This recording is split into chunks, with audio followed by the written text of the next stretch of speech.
Presiden Amerika Serikat Donald Trump menolak mengatakan apakah dia mendukung operasi yang direncanakan Israel untuk menyerang dan menduduki kota Gaza. Trump memutuskan untuk tidak ikut campur tangan dan membiarkan Israel melanjutkan langkah sebagaimana yang dianggapnya baik. Dalam wawancara Senin 11 Agustus 2025, Trump mengatakan Israel harus memutuskan sendiri langkah terhadap Hamas. Menurutnya, Hamas tidak boleh terus memerintah di jalur Gaza. Ia menekankan pentingnya mengingat serangan Hamas pada 7 Oktober 2023. Trump mengaku telah berbicara dengan Perdana Menteri Israel, Benjamin Netanyahu, pada minggu lalu membahas situasi di Gaza. Meski enggan mendukung secara terbuka, Trump menyiratkan setuju bahwa tekanan militer terhadap Hamas perlu ditingkatkan. Ia menambah bahwa prioritas Amerika saat ini adalah menyalurkan bantuan kemanusiaan bagi rakyat Palestina. Pemerintah Amerika sebelumnya menyalurkan bantuan sebesar $60 juta untuk penyediaan makanan. Rencana Israel mendapat kritik internasional karena resiko memperburuk krisis kemanusiaan dan mengancam keselamatan sandera. Militer Israel menyatakan siap melaksanakan keputusan Kabinet Politik Keamanan terkait operasi tersebut. Sebanyak 75% negara anggota Perserikatan Bangsa-Bangsa atau PBB telah berencana mengakui negara Palestina.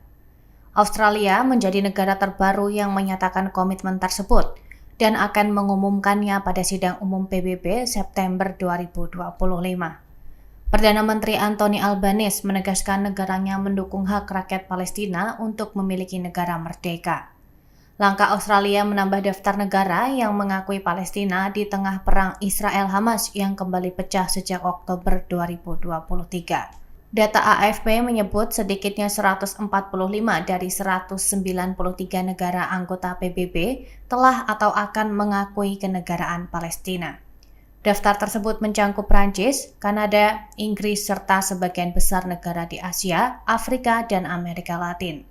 Pengakuan ini dinilai mematahkan pandangan lama bahwa status negara Palestina hanya dapat dicapai melalui perundingan dengan Israel.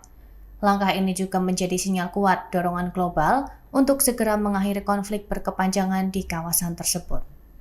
Euromed Human Rights Monitor menegaskan tidak ada bukti yang menunjukkan jurnalis Al Jazeera, Anas Al-Sharif terlibat dengan Hamas seperti yang dituduhkan militer Israel. Al-Sharif dan keempat rekannya tewas dalam serangan udara Israel di luar gerbang utama Rumah Sakit Al-Shifa, Kota Gaza, Minggu 10 Agustus 2025.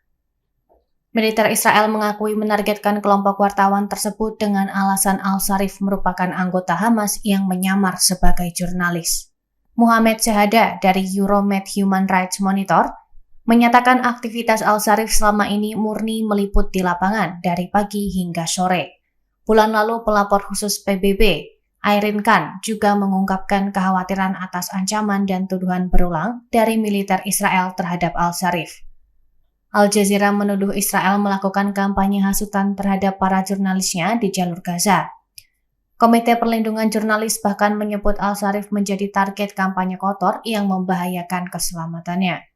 Sejak Perang Gaza dimulai pada Oktober 2023, kelompok hak asasi manusia menilai Israel rutin menuduh jurnalis Palestina sebagai anggota Hamas untuk mendiskreditkan laporan mereka. Lebih dari 200 jurnalis dan pekerja media dilaporkan tewas akibat serangan Israel sejak awal konflik.